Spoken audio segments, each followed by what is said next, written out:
السلام عليكم ورحمة الله. الحمد لله وكفى وسلام على عباده الذين اصطفى أما بعد فأعوذ بالله من الشيطان الرجيم بسم الله الرحمن الرحيم قل هو الله أحد الله الصمد لم يلد ولم يولد ولم يكن له كفوا أحد صدق الله العلي العظيم.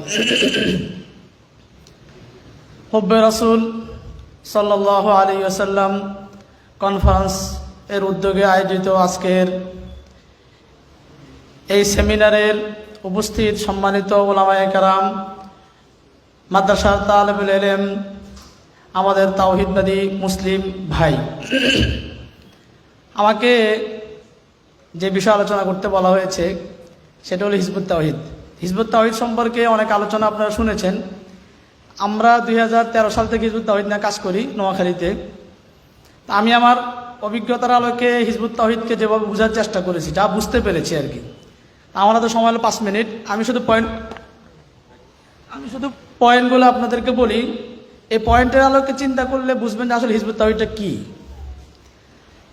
Hizb ut তাওহীদ সম্পর্কে যদি আমরা মোটা দাগে বোঝার চেষ্টা করি, ওরা যা করতে চায় সেটা হলো, এদের মূল এজেন্ডা হলো মুসলমানদের যে পুনর্জাগরণ, মুসলিম যে খেলাফা, ইসলামী খেলাফত, মুসলিমদের খেলাফতের পথে যাতে মুসলিমরা এগিয়ে যেতে না পারে, মুসলমানরা ইসলামের শিরোনামে, ইসলামের নামে মুসলিম হিসাবে ঐক্যবদ্ধ হতে না পারে, এটার জন্য যা যা করা দরকার হিজবুত তাওহীদের এজেন্ডা হলো সেটাকে বাস্তবায়ন করা। আমি আপনাদেরকে সহজে বলি, যেমন ওরা বলে হিজবুত তাওহীদ। হিজবুত তাওহীদ বলে ওরা কার ঐক্য চায়? আপনি যদি তাদের পত্রিকা দেখেন, লেখা পড়েন, দেখবেন তাদের ঐক্য হলো মুসলিম অমুসলিম, হিন্দু বৌদ্ধ খ্রিস্টান মুসলিম, সব ধর্মের ভেদাভেদ দূর করে, ভেদাভেদকে বাদ দিয়ে শুধু মানুষ হিসাবে সে সবাইকে ঐক্যবদ্ধ করতে চায়। ইসলামের একটা গুরুত্বপূর্ণ আকীদা হলো, আল্লাহ তাআলা মানুষকে দুইটা ভাগে ভাগ করেছেন। আল্লাহ বলেছেন ফামিনকুম কাফিরুন ওয়া মিনকুম মুমিন, তোমাদের মধ্যে কেউ কাফের থাকবে, কেউ কি থাকবে? মুমিন থাকবে। ইসলামের গুরুত্বপূর্ণ আকীদা হলো আল ওয়ালা আল বারা, অর্থাৎ আমি কার সাথে বন্ধুত্ব রাখবো, কে আমার বন্ধু হবে, কে আমার সাথী হবে, কে আমার শত্রু হবে, এই বিষয়ে যে আকীদা, এটাকে বলা আল ওয়ালা আল বারার আকীদা। হিজবুত তাওহীদের কথা হলো সব ধর্ম সঠিক। ইসলাম বলে ইন্নাদ-দীন ইনদাল্লাহিল ইসলাম, ইসলাম একমাত্র সঠিক ধর্ম। কিন্তু হিজবুত তাওহীদের আকীদা হলো না, ইসলাম নয়, আপনি সব ধর্মকে সঠিক মনে করবেন, সব ধর্মের মনীষীদেরকেও সঠিক মনে করবেন। এমনকি তারা দাবি করতে চায়, যেমন হিন্দুদের শ্রীকৃষ্ণ আছে, শ্রীকৃষ্ণকেও তারা নবী হিসেবে বিশ্বাস করতে চায়। আমি একটু আগে আমাদের নোয়াখালীর মুরব্বী আলেম আমাদের নুমান শাহ হুজুরকে আমি দেখাচ্ছিলাম যে দেখেন, শ্রীকৃষ্ণ আর রসুল করিম সাল্লাল্লাহু আলাইহি ওয়াসাল্লামের জন্মের ব্যবধান। আল্লাহ রসুলের জন্ম আর মৃত্যু হলো 670 খ্রিস্টাব্দ, আর শ্রীকৃষ্ণ হলো এরপরে 1836। এত বছরের ব্যবধান যে লোক, অর্থাৎ রসুলের পরে যে ব্যক্তি এসেছে তার ব্যাপারে নবুয়তের দাবি করা, এটা হলো আমাদের খতম নবুয়তের আকীদার সাথে সাংঘর্ষিক। এরপরে তাদের আকীদা, ইসলামের পুনর্জাগরণের জন্য আল্লাহ তাআলা যাদেরকে পাঠাবেন, ইসলামী খেলাফতের জন্য ঈসা আলাইহিস সালামকে পাঠাবেন, ইমাম মাহদীকে পাঠাবেন। কিন্তু হিজবুত তাওহীদের আকীদার মধ্যে আছে ইমাম মাহদী ঈসা আলাইহিস সালামের ব্যাপারে তারা সংশয় সৃষ্টি করে। তারা বলে যে না, ইমাম মাহদী নামে আসলে কেউ আসবে না, ঈসা আলাইহিস সালাম নামে কেউ আসবে না। তাদের দাবি হলো ঈসা আলাইহিস সালাম মারা গিয়েছে, তাকে উঠিয়ে নিয়েছে। খ্রিস্টানরা যে দাবিটা করে ওই দাবিটাই তারা প্রতিষ্ঠা করতে চায়। অথচ আমাদের মুসলমানদের বিশ্বাস, আল্লাহ তাআলা দুনিয়াতে যখন মুসলমানদের কঠিন অবস্থা তৈরি হবে, তখন এই অবস্থায় প্রথমে ইমাম মাহদীকে পাঠাবেন। ইমাম মেহেদীর নেতৃত্বে মুসলমানরা লড়াই করবে, বিজয়ের দিকে ধাবিত হবে। এবং এই বিজয়ের চূড়ান্ত ধাপটা, পুরো চূড়ান্ত ধাপে পৌঁছানোর জন্য আল্লাহ তাআলা ঈসা আলাইহিস সালামকে পাঠাবেন। ঈসা আলাইহিস সালাম এসে দাজ্জালকে হত্যা করবে। দাজ্জালকে শেষ করার পর পৃথিবীতে, তখন পুরা পৃথিবীতে শুধু মুসলমানরা থাকবে। জিজিয়ার বিধানকে ঈসা আলাইহিস সালাম উঠিয়ে দিবেন। কিন্তু তারা দেখেন, এই যে মৌলিক ইসলামী জাগরণের, ইসলামী খেলাফতের, মুসলমানদের প্রতিষ্ঠিত হওয়ার যে মৌলিক মাধ্যমগুলো, এই জায়গাগুলোতে তারা আঘাত করে বলে দাজ্জাল বলতে কোনো কিছু নাই। দাজ্জাল যে একজন ব্যক্তি হিসেবে আসবে, তার চোখ কানা থাকবে, তার এরকম তার যে মিশনগুলো থাকবে, এই বিষয়ে স্পষ্ট যে নির্দেশনাগুলো আছে, এগুলোকে অস্বীকার করে তারা বলে দাজ্জাল বলতে কোনো সত্তা পৃথিবীতে আসবে না। ইমাম মেহেদী, যে ইমাম মেহেদী আমাদেরকে নেতৃত্ব দিবেন, ঈসা আলাইহিস সালাম কাফেরকে, দাজ্জালকে হত্যা করবে, এই বিষয়গুলোর মধ্যে তারা ধোঁয়াশা তৈরি করে দেয়। এমনকি নামাজ, যে নামাজের মাধ্যমে বান্দা আল্লাহর নৈকট্য অর্জন করে, নামাজের যে ইবাদতের যে মৌলিক যে থিমটা আছে, এই থিমের উপর তারা কি করে আঘাত করে।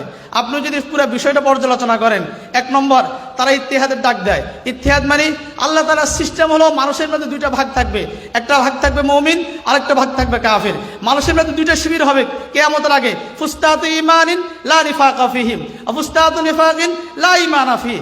একটা হবে ঈমানের শিবির যেখানে কোনো নিফাক থাকবে না, আরেকটা হলো কুফরের শিবির যেখানে কোনো ঈমান থাকবে না। কিন্তু তারা আমাদেরকে, পুরো পৃথিবীর মানুষদেরকে আমাদেরকে ধোঁকা দেওয়ার জন্য, মুসলমানদেরকে মানসিকভাবে দুর্বল করার জন্য তারা বলতে চায় না মুসলিম আর কাফেরের মধ্যে কোনো ভেদাভেদ নাই, বরং মুসলিম কাফের মিলে এক আমিরের নেতৃত্বে, এক ইমামের নেতৃত্বে ঐক্যবদ্ধ হওয়ার সুযোগ আছে।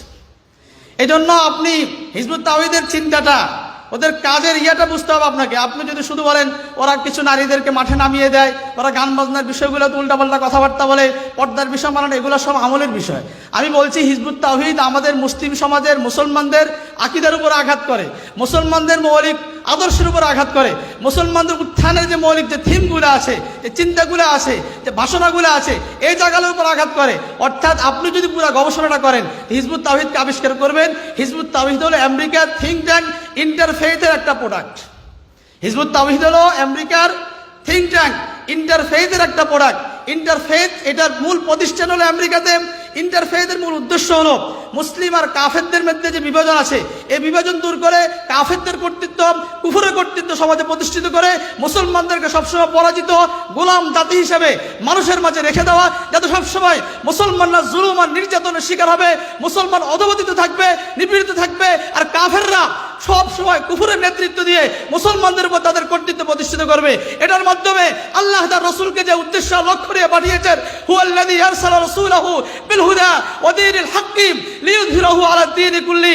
আল্লাহ বলছেন আমি আমার রাসূলকে পাঠিয়েছি ইসলামকে দ্বীনকে সব কুফর সব নেফাক সব ধর্মের উপরে ইসলামকে বিজয় করার জন্য, ইসলামকে বিজয় করার যে মিশন আল্লাহ তার রাসূলের মাধ্যমে আমাদেরকে দিয়েছেন, মুসলমানদেরকে সেই মিশন থেকে দূরে সরানোর জন্য হিজবুত তাওহীদ একনিষ্ঠভাবে নিরলসভাবে কাজ করে যাচ্ছে। এটা আমাদেরকে বুঝতে হবে। আর না হয় কেন তারা দাজ্জাল নিয়ে কথা বলবে, কেন তারা ঈসা আলাইহিস সালামের বিষয়টি আঘাত করবে, কেন তারা ইমাম মেহেদীর বিষয়টি আঘাত করবে, কেন তারা ঐক্যবদ্ধের নামে মুসলিম কাফেরদের ঐক্যবদ্ধ হওয়ার ম্যান আর ফর্মুলা সামনে নিয়ে আসবে, এই বিষয়গুলো আমাদেরকে বুঝতে হবে। কেন তারা আমাদের নামাজের মতো মৌলিক ইবাদতকে অস্বীকার করে নামাজকে টেররিস্টের সাথে তুলনা করবে, কেন তারা আমাদেরকে এমনভাবে উপস্থাপন করবে, কেন তারা কথা বলবে যে ইসলাম শত বছর থেকে চলে আসছে, সেই ইসলাম বর্তমানে নাই, মুসলমানদের যে চিন্তা চেতনা নিয়ে মুসলিম জাতি গড়ে উঠেছে সে মুসলমানদের স্বীকার করে নতুন ইসলাম, নতুন মুসলমান এক জাতি তারা জাতিকে উপহার দিতে চায়। এই জন্য এই বিষয়ে আমাদের সোচ্চার হতে হবে। 2013 সাল 14 সালে যখন হিজবুত তাওহীদ নিয়ে সমস্যা হয়েছিল, আমি তখন নোয়াখালীর ওলামায়ে কেরামের কাছে গিয়েছিলাম। আমরা যদি তখন তৎপর হতাম, এই বিষয় নিয়ে কাজ করতাম, আজকে 2024 সালে হিজবুত তাওহীদের দৈরত্ব আমাদের নোয়াখালীতে দেখতে হতো না। এই জন্য সময় যখন হয় আমাদের তখনই সচেতন হওয়া দরকার। সময় চলে যাওয়ার পরে যদি সচেতন হই, এই সচেতনতা আমাদের জন্য কোনো কাজে আসবে না। এই জন্য আজকে যদি আবার আলোচনা উঠেছে, আমি এখানে নোয়াখালী ওলামায়ে কেরাম আছেন, হেফাজতের নেতৃবৃন্দ আছেন, আমরা আসলে উদ্যোগ নেওয়া দরকার। এখনো যদি এই সময় আমরা উদ্যোগ গ্রহণ করি, তাই হিজবুত তাওহীদের উপরে কঠোর একটা সিদ্ধান্ত নেই, আশা করি ইনশাআল্লাহ নোয়াখালীর মাটি থেকে হিজবুত তাওহীদকে চিরতরে আমরা নিশ্চিন্ন করে দিতে পারবো ইনশাআল্লাহ। এই আশা ব্যক্ত করে আজকের মধ্যে আমি আমার আলোচনা শেষ করছি। ওয়া আখিরু দাওয়ানা আলহামদুলিল্লাহি রাব্বিল আলামিন। আসসালামু আলাইকুম ওয়া রাহমাতুল্লাহ।